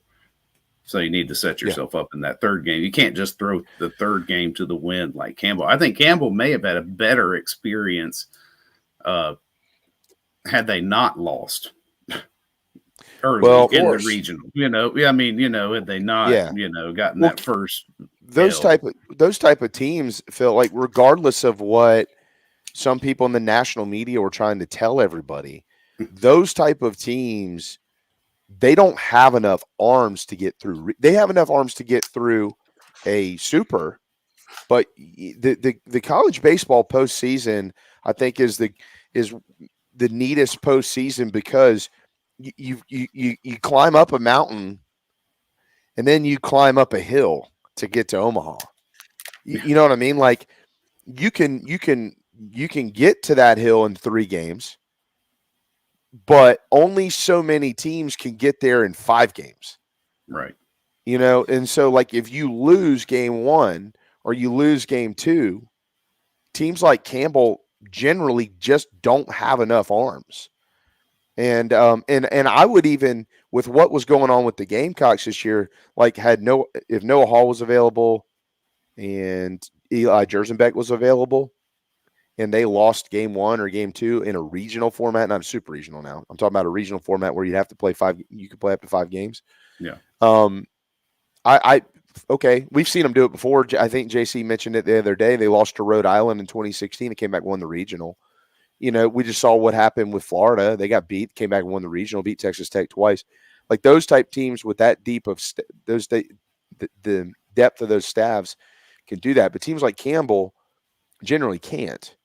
So, you get through a regional in 3 games, and then you get to a super regional. Your pitching is totally set up different from potentially having to do 4 or 5. And if you drop game 1, okay, you drop game 1, but you're not worried about game 4. Yeah, you're just worried about game 2, and then next up game 3. The old win today, worry about tomorrow type thing. Yeah. Oh, yeah. Yeah. I mean, yeah, because it's like you drop that first game in a regional, then it was like, okay, we're going to have to win 4 more, or at least 3. And then now it's just your whole mindset gets to shift, and that it was like, okay, this weekend we got to go win a series. Mm-hmm. Yep. Looking back on the games at Founders earlier this year, keep this in mind too, guys. Eli Jones, Chris Veach, and Matt Becker all pitched really well that weekend. So did James Hicks. Mm-hmm. They all. I mean, Becker had 6 strikeouts. Gators got 2. I think they got 2 off of Hicks, and then Veach closed it out. I think the last 2 games. We know Will Sanders pitches well against them. I don't know. I like it. I like the matchup there with Carolina's pitching, no matter how they structure it. You can look at it 2 ways. I mean, so I don't know that I'm going Mahoney Friday night. They probably won't. Yeah, I don't think. I don't agree with that either. I've seen a lot of people say that. I don't agree with that. I'm highly doubtful of that. Yeah. I believe, and to Craig's point here, you probably heard King on our program yesterday, but I would say, look, my sources would tell me that your hunch is probably right there that Will Sanders is going to stay in the bullpen. Yeah, that's another thing I saw on the internet too. It was like somebody had Sanders as a game 3 starter. I'm like, I don't think so. Could. He could. I'm not saying yeah. They're not going to announce that. No, we're not going to hear that. And my gut tells me it's probably going to be what we saw in game 3 this past weekend. Yeah, I honestly think like if you get to Friday night, guys, let's call it best case scenario here. And maybe they start James, maybe they start Eli, I don't know. But you get to Friday night and you get into the 7th inning and you're up 2 or 3 runs, you probably are going to go to Will Sanders. Yeah. But you keep somebody hot. You got to have somebody hot. Is it Veach? Is it Becker for a matchup situation like a Caglione type thing? Like you're not emptying. You're not emptying the refrigerator here. You're not emptying, throwing the kitchen sink at them. That's not what I'm saying. But if you're up late in the game on Friday in game 1, you absolutely have your best of the best available. Like you use them. You're not going to burn them. You have to use them. Yeah, I don't think it's a matter of thinking you're going to burn them. It's just like, you got to win now. That's the mentality this weekend is we have to put out there what we can to win now. Then you get another week to, everybody get fresh again. Yeah, well, and to Hope's point, Hope's got a good baseball mind. I love when she chimes in. I think you have to go Hicks game 1 and Mahoney game 2. So JC, I think I know what you were going to say. Leave Jack where he's been comfortable, and I would agree with that. Number 2, with Hicks, Florida's hit 126 home runs this year. James Hicks, when it's going right, he works fast, ground ball in a yard that played big last weekend. Played small last weekend, but generally plays a little bit bigger.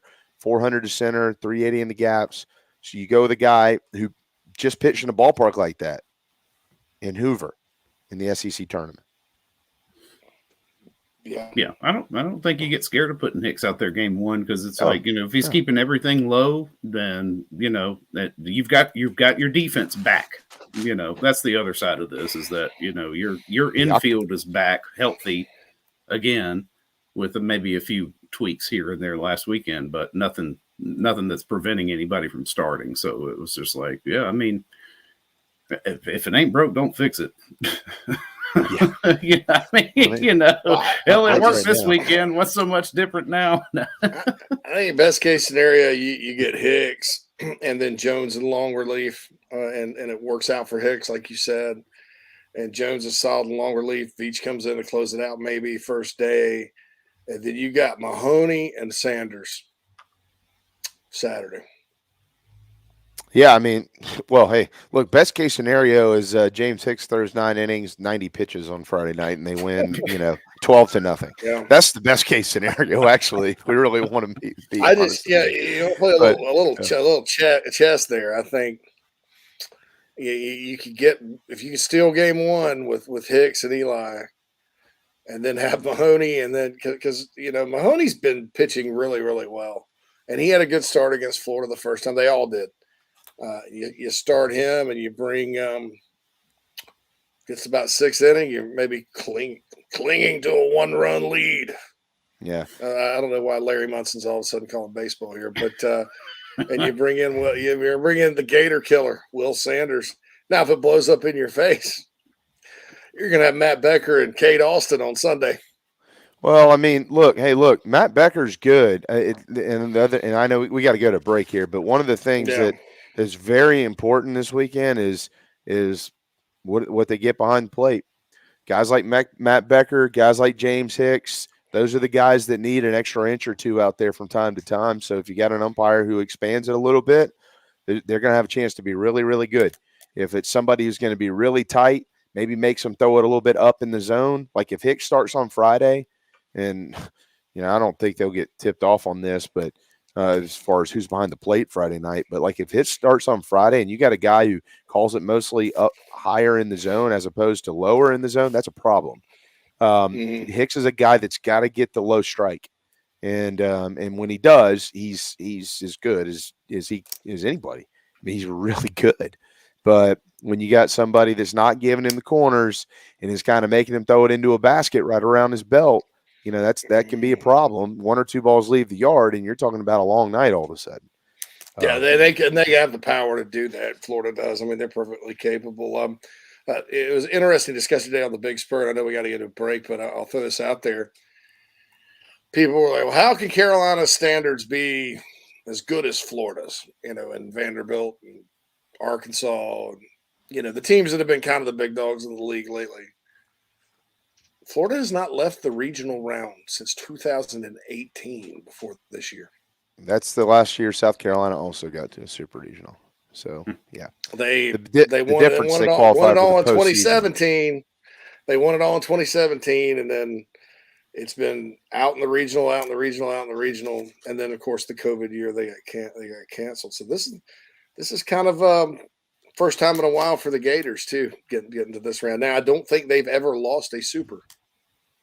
Well, if they've been to as many as South Carolina has, they would have. The Gamecocks have been to a lot more than them. A lot of supers. Right. Yeah. So we'll see. It's just kind of one of those things. Let's step aside for a break. It's 12:35 Super Regional coverage this week from the Signorama Studios is powered by Electric Bikes of Charleston. ElectricBikesCharleston.com, where folks come from everywhere to get the coolest bikes you've ever seen, I assure you. Michelle Wilkins, Gamecock owned and operated, the whole Wilkins family, big-time Gamecock fans and proud supporters of Carolina Rise, as a matter of fact. ElectricBikesCharleston.com. We'll be right back. If you're in the upstate of South Carolina and are in need of residential real estate services, Cindy Bass Searfoss of Caldwell Banker Kane is for you. Ask her about the Village at Creekside, all of her listings. In my hometown of Spartanburg, South Carolina, right there on Daniel Morgan Avenue, married to a lifelong Gamecock fan, and many of our listeners have already bought homes from her and been 100% satisfied with the detail and care she uses. Cindy Searfoss, 864-414-5271, Caldwell Banker Kane in the upstate for your real estate needs. Coach O here, and when I'm not eating average jambalaya or celebrating endless summer in Destin, I like to eat pimento cheese straight out the bucket. And the only pimento cheese I like to eat is from Nana's Porch. It's award-winning, it'll melt in your mouth, it's good on a cracker, it's good in a bowl, it's good on a piece of bread. Also, don't forget Nana's Porch has a hell of a food truck. It's award-winning as well, and they're here for all of your catering needs. So get online, nanasporch.com. It's good. Coach O signing off. Endless summer, go Tiger.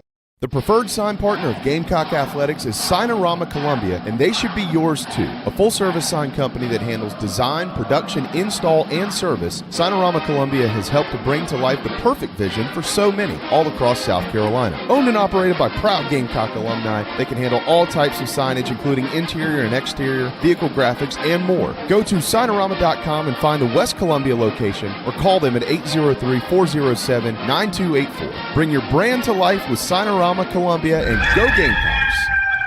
Hey man, are you sick and tired of your business computer guy? Yes, he takes forever to call me back and doesn't always respond to the requests. Yeah, same here. I'm paying him good money. I constantly have issues, and I'm worried he's not backing up my network and securing it properly. You know what, Phil? Let's ask Stone Blanton. Hey, JC and Phil, if you want a solution to your IT problems, give Heritage Digital a call. Our boy Matt Odom has a low-cost, one-price solution that will get you running right. Call 843-699-1001 or heritagedigital.com and ask for Matt. He will hook you up today and tell them Stone sent you. This is Cole Messina from the Yardcocks. Electric Bikes of Charleston powers Inside the Gamecocks, the show. Be sure to check them out online or in Mount Pleasant. Go Gamecocks.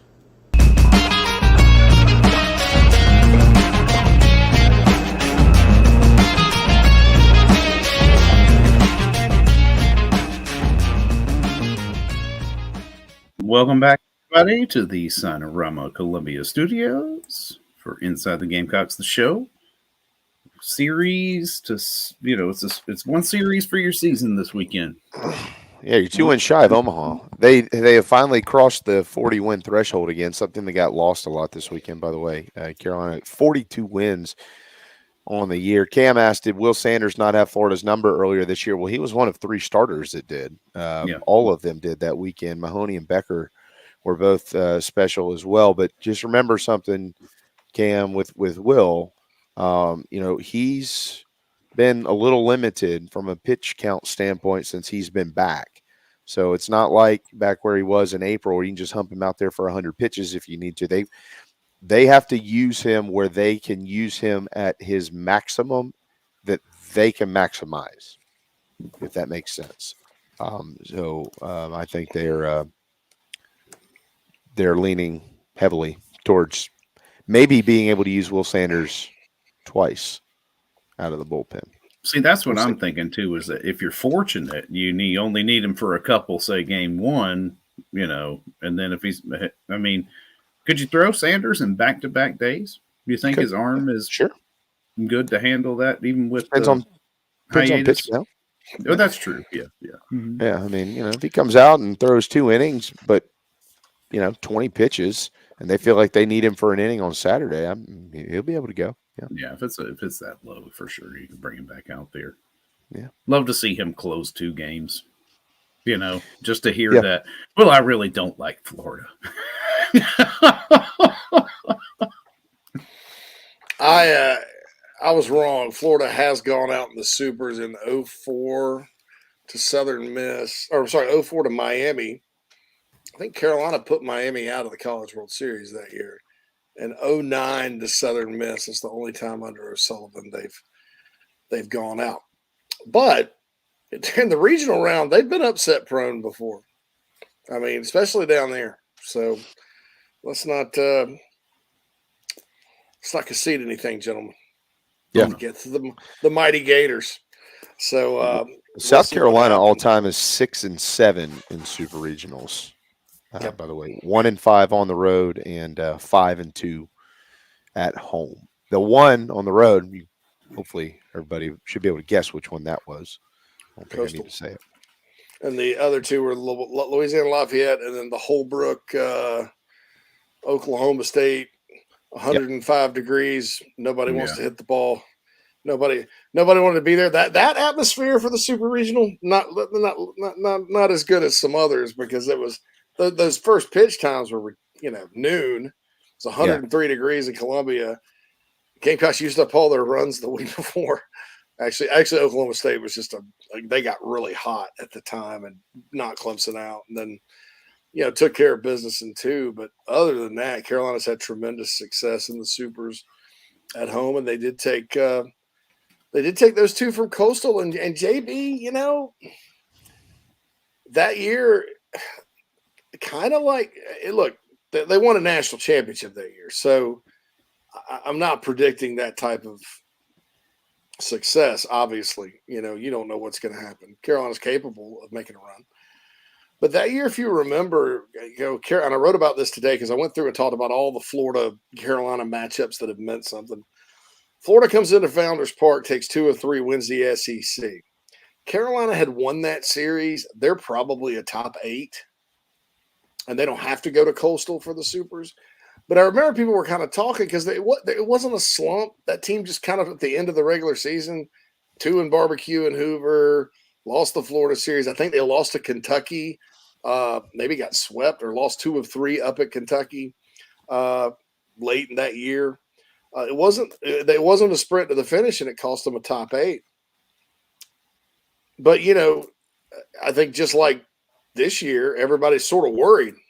Everybody's sort of worried about going on the road to play Coastal and having to do the supers on the road. And that was a team that, just like this team, sort of found itself once the NCAA tournament started.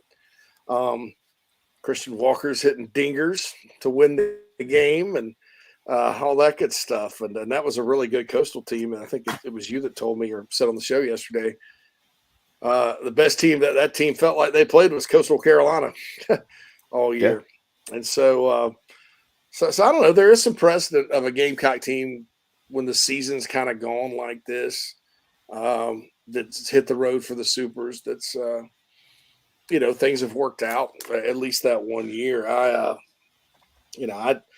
don't think it was very realistic that they were going to beat Arkansas in the Supers in 2018. Arkansas was just really daggum good. I don't know how realistic it was they beat Stanford at Sunken Diamond before 3,000 passionate Tree fans in 01. That Georgia team where Carolina hit the 5 home runs in a row down there. That Georgia team was really, really good that year. And so, this matchup I think is probably a little more favorable, similar to the Coastal matchup, and the season has sort of felt that way to this point. Kind of a tale of being really up, really having some low points here and there, not the best finish, and then boom, NCAA tournament starts, and this looks like a normal Gamecock team. Yeah, thank God, Phil, they didn't have Twitter back in 2010. I guess they did, but nobody really knew what it was because people would have been falling apart. Let's see here. When they lost that final series, like JC said, against Florida, because it always baffles me. People that know nothing about baseball are always the first ones to tell you everything they do know. And then they get into Hoover and they lose their first two. Matter of fact, in the regional in Columbia, they beat Bucknell. And I don't know if anybody remembers this or not, but I remember it very well because I was right next to the dugout. And to this day, I still talk to Kyle Jordan about it and everybody in between. The Citadel had a beat. Citadel was playing well. And Wojo was on the mound for the Dogs, and they felt really good. And a couple of things didn't go their way, and then Carolina got a couple of big knocks, and that's really what shifted the tide in the game. And then they ended up winning it and winning the regional. And then, they the Coastal stuff, they're down game 2. It's a 2-out grand slam by Walker. Or, they would have lost that and had to go to game 3. And then God only knows what happens over there in game 3 against – I've said this, and they'll say it on record, if they need to. And I think they have. Coop. I mean, gosh, I remember we had a conversation. I was talking to Jackie about this series a few years ago before a Carolina football game. And he was like, man, that Coastal team in 2010 was good. He's like, I still look back and can't believe we won that series. And then they get to Omaha and they lost to Oklahoma. They lost to Oklahoma. And then they didn't lose again for 22 straight games in the postseason, which is a record that I don't think will ever be broken in college baseball. I just don't see it happening now. And so that was a team that battled a lot of adversity and just never quit, never gave up, and they won the World Series. And this team, I'm not saying that that's what's going to happen this weekend. I'm not saying Carolina isn't going to go there and give up 30 runs in 2 games. They might. It could happen. I don't know. But this team certainly has shown a lot of very similar characteristics. Yeah. I mean, I like it. I was, excited to see if, on Friday, whether or not the team that we saw at the beginning of the year came out, and they did. And I don't see why that team shouldn't continue to do so, because it was not until people started getting injured that this team, fell off from that momentum. So, I mean, keep it up, boys. You know what? And by the way, I meant to answer this question, Cam. You're talking about John Taylor, who pitched. John Taylor also has a record that's probably never going to be broken at South Carolina. And the fact that he pitched in 45 games in 2011, which was unbelievable. But JC mentioned something yesterday. I mean, I know I've mentioned this, but JC actually mentioned it to Coach Kingston, and the fact that, for as many people that complain about this guy nonstop, there's very few that ever want to come back and try to scratch some of those complaints and maybe give a compliment or two.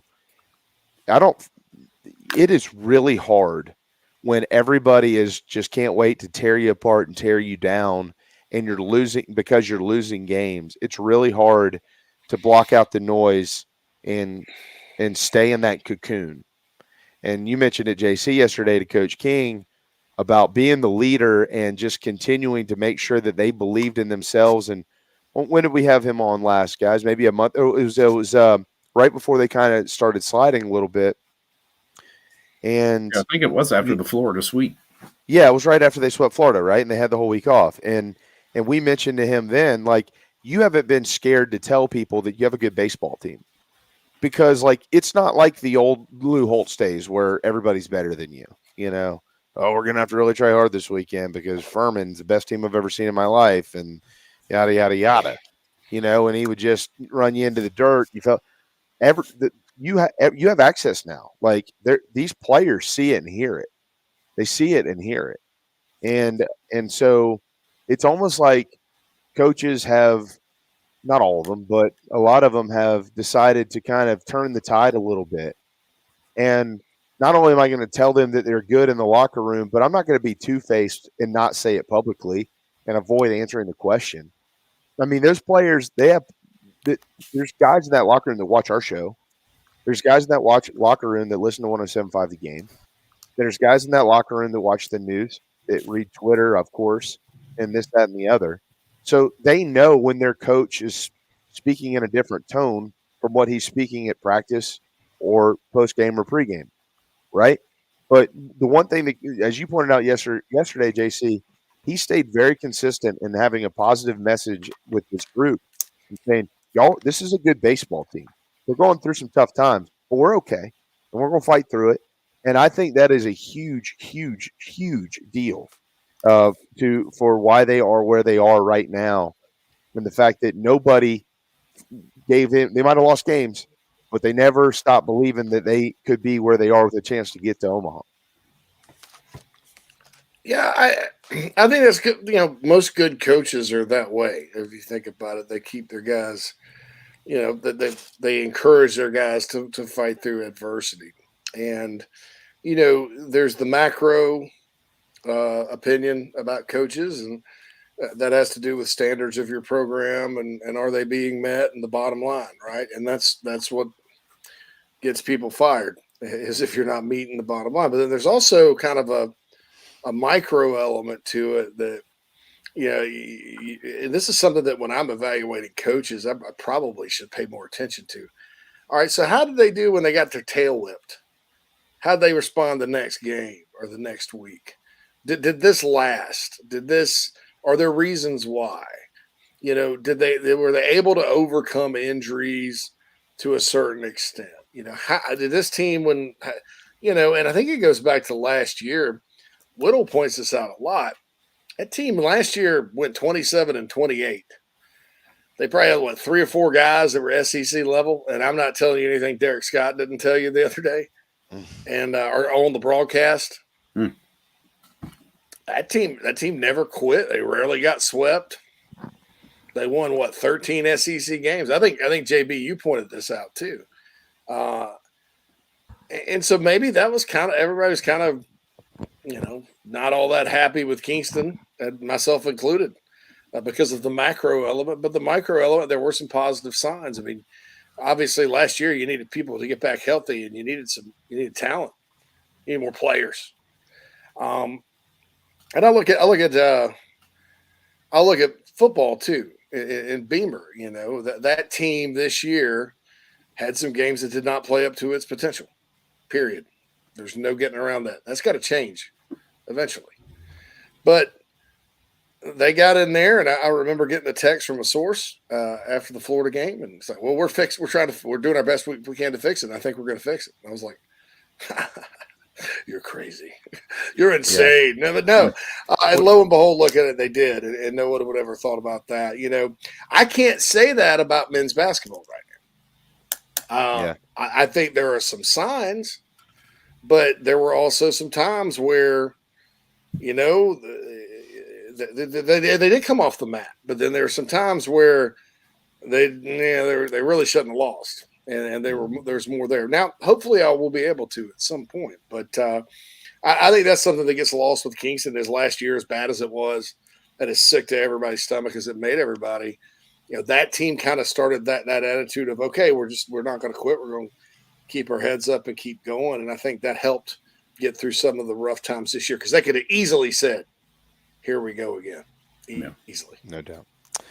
Final timeout of the afternoon. Hang tight. We'll be right back. fun you'll ever have on two wheels.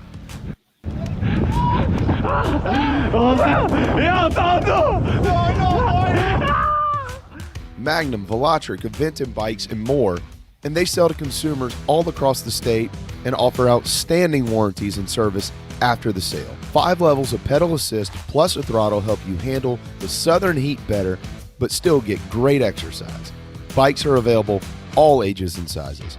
ElectricBikesCharleston.com or stop into their store in Mount Pleasant. Electric Bikes of Charleston, powering Inside the Gamecocks, the show. Bikes are Charleston! Electric Bikes in Charleston! Electric Bikes in Charleston! Electric Bikes in Charleston! Bikes in Charleston!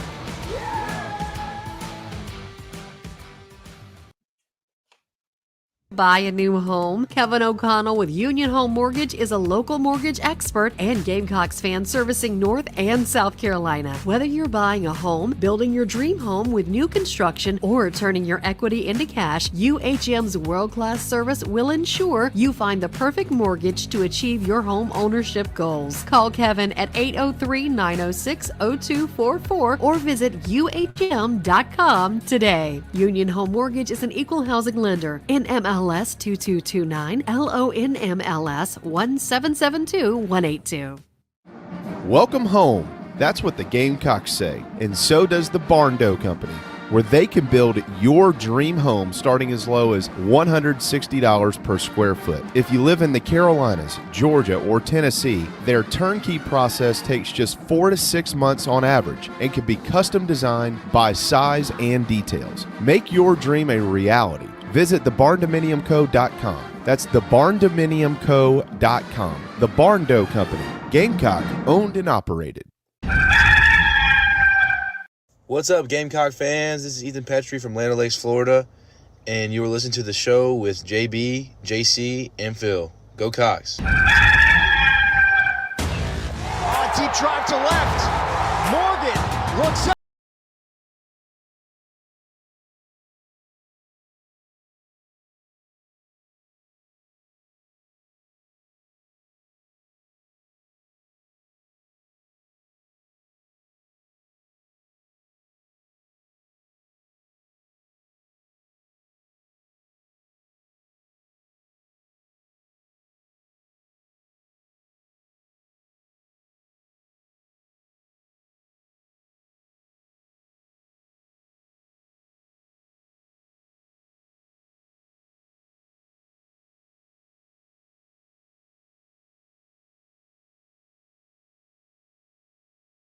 Do you have a Friday night meet? I know JC is going to be probably drinking around noon, but are you going to be eating anything, JC? You got a Friday night meal, or Phil? What's your Friday night meal? You're not working, are you? Yeah. Oh no. I know. No. Phil, you're going to be sick. Listen, on Friday, I got it right? all worked out, JB. I sit there. I got a little ledge where I can put my. I won't even have to do that this weekend. I'm the guy that controls the TVs there, right? So I get to put on whatever I want to. So every TV will have it on. 3 of the 5 will, and I'll be damned to let it for anybody else to change it. That way, your own freaking margarita, man. That's right. Yeah, everywhere I'm looking, I'll be able to have it on, even the one with sound. I don't care. But no, this past weekend, since we weren't on any national broadcasts, have my little phone set up on my ledge there. I get to just kind of like rotate it if I'm over here, over there. I got to see all. I got to watch everything. It was nice. The only thing I did get to miss was I had no ability to sync up the radio call with the TV. So, and then I kept it very low and didn't really listen to any of the commentary. But what's funny, that McGillis home run, I think it was the Campbell home run. It was so low I could hardly hear anything except for the sound of the ball leaving that bat. And I'm like, I just threw my hands up. I'm like, that one's gone. I know that sound. Oh man, Jan's headed down there. Good for him. Jan, believe it or not, I was going to go, but I was gone for 4 days, and my wife had the children. I'm going to have to stay here. I'm probably doing Yeah, Xavier, the rain check packages. I mean to answer. My brother's handling that. Oh, here we go, Xavier. Full-time job. Deflect. It's He all had to Cam's go out fault. of town. Oh, I'm not blaming him. He and his wife are getting to it. I'll put a rush on yours, boy. but Here we go. they're ready to What's go. It's just these things are time consuming, so I will get it out there as soon as possible. To Just you, like so a don't worry Clemson about fan, not my fault, someone else's fault. that. I don't have the stuff here. I'd send it on out. Oh, wait. Hear that, Xavier? They don't even have the stuff for you. It's anyway. Trust me, I'm anxious for those to get in people's hands as well. So, and I'm not blaming Cam. Cam it's just been, a lot of things. He had some business stuff like he had to do to go out of town for a week and stuff, and it's just him and me. But we got it. And the stuff's really good. I think you'll be pleased. But those are getting sent out shortly. In fact, I've got a guy that wants one in time for his dad's birthday, so I'll have yours and his and this other guy that ordered a football in the first batch, and I was actually typing that email out right now. So there you go. Perfect. And for everybody else too. I mean, so by the way, we'll get out as our final song and dance comes on here. What was your Friday night meal going to be, JC? For baseball, I like to do brats, and I've thankfully learned a little bit about how to cook them because I was just putting them raw on the grill, and they'd get really charred and then weren't very good. But my buddy told me, he's like, "Nah, you got to boil them in beer and water and cracked pepper and sea salt and maybe a little butter, and boil them till they're done, and then you put them on the grill to seal them and char them." And I have to say, my brat game went from about D- to about B+, and I'm getting toward A. I got me some stone ground mustard and some sauerkraut for this week. So it's that line from Field of Dreams, beer and a brat. Remember James Earl Jones? Yeah. What do you? Beer and a brat. Beer and a brat. Beer and a brat. So that's me. You got to have a good mustard for a good brat. You do. That's a good. You're on it. Yeah, I agree with you. Yeah, and I got some stone ground and buns mustard today. too, Phil. You can't have crappy buns that fall apart. No, I'm a big bun true. guy. Yep. I'm a big bun guy, and I know quickly if I go to someone's house, like for a cookout, and they got crappy buns, I got a big problem with that. I've got to teach people the way of the buns up here because for hot dogs you have really good buns. You have the celery, the sesame seed buns, but for brats, you got nice buns, huh, JC? We need nice buns. Nat mooned me earlier and wrote a letter that says "Be nice to Notre Dame." So. Oh, she's got nice buns. Or what were you? I'm confused. What are we talking about here? Oh, okay. Yeah, I wouldn't have it any other way. But yeah, we enjoy. We got to learn about them because on brats too. If you have sauerkraut and stuff, it's all soggy. You don't want it soggy. I made toast those bad boys or on the potato grill. bun, Brian. Potato buns are good too. Yeah, I do enjoy the toast those brioche. on the grill. Potato's good. Yeah. Anyway. I like a good. You got to pretzel have a bun nice on burger. hoagie roll, for that. For the brat, yeah. So solid that's bowl. that. You're see, Phil. You're a food guy. We are That's the like thing. mine, baby. That's You can't have one of those little needle wiener buns that the brat can't fit into, and then you put all the stuff on it and it's falling off. You can't do all that. It's got to all fit in the bun. It's got to fit in the bun. Do you think he gets mad at us because we don't let him finish some of his stories sometimes? I think he. I don't know. At this point, I think he just does it. I got to be on a call with him in 20 minutes, so I'm just going to call him out. I bet he has to go to the bathroom. I'm giving him the benefit of the doubt. I'm not. A benefit he probably is undeserving of. Speak to the fire. Sorry we took up your time, JC. Yeah, I mean, Lily, I know you're writing Carolina Rise emails and stuff while we're working on the show here, but Good gosh, sorry we got in the way of your whatever you had going on up there. Well, for the magical disappearing JC, it's a signature move, by the way, guys. You should see him pull a rabbit out of a hat. It's amazing. On behalf of JC, Phil, of course, I'm JB. Thanks for hanging around with us today, except for that guy in his mom's basement. Wonder what he's doing now. Yeah.